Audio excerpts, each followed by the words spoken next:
A lot of times things happen not because there is a big conspiracy, but rather because multiple groups have the same objective.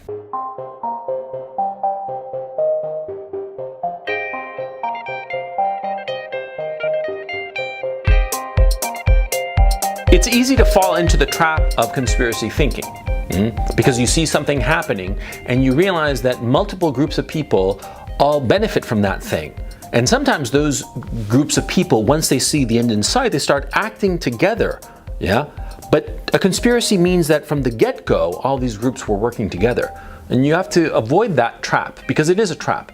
Because it leads you to think that reality is completely determined and mechanistic by a secret cabal or some nonsense like that. And it prevents you from seeing reality unfolding around you. And it prevents you from seeing what actually happened. And the issue of mass migration is a perfect example of this. See, in the Western democracies, we are being hit by a flood of migrants.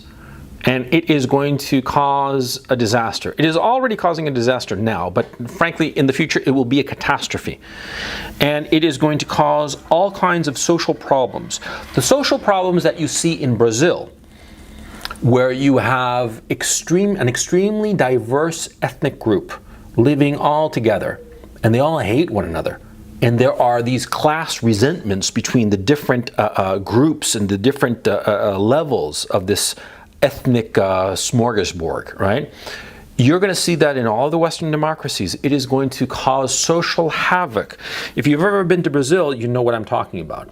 Go to Brazil or study Brazil, and what I'm telling you is the future of the Western democracies. But you have to understand why this mass migration happened in the Western democracies. And ultimately, it was just one word: money. Do you know when mass migration started in the Western democracies? Huh? I can pinpoint the date. It was October of 1961 in West Germany, or what was then called West Germany. What happened was that there were not enough truck drivers in West Germany. Yeah, because of the Second World War and what have you, and the dip in population and whatnot, there were just not enough truck drivers.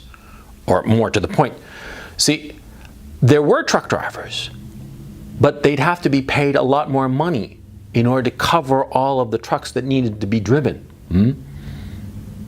And the West German capitalists didn't want to pay more for a truck driver. And so they started importing Turkish drivers. That's how it started, back in 1961. Well, in 1961 there was a law that passed, but the Turks were the ones who started it. Turkish truck drivers. That's how it started, back in 1961. And these workers were supposed to be in West Germany for just 2 years.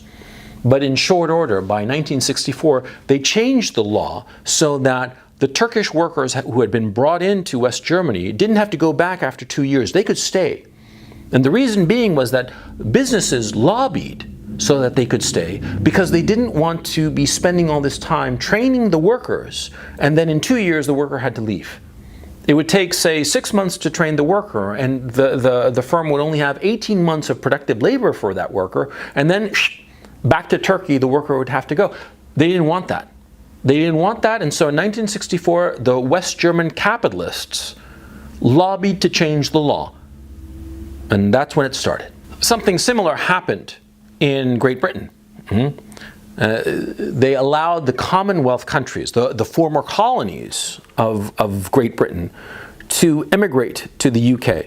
And so they started bringing in all these workers so that they didn't have to pay more to the local workers that they already had. That was the problem. That was the point. See? There were all these jobs available, or more correctly, there were all these positions that needed to be filled, and the capitalists didn't want to pay more money to fill these positions. And so they found it simpler to import workers from colonies, from Turkey, whatnot. Import those workers and pay them the same amount of money as they were paying the locals. Right? And because of inflation, and because of this constant immigration of workers from Turkey, from the Commonwealth countries, and then in the United States with the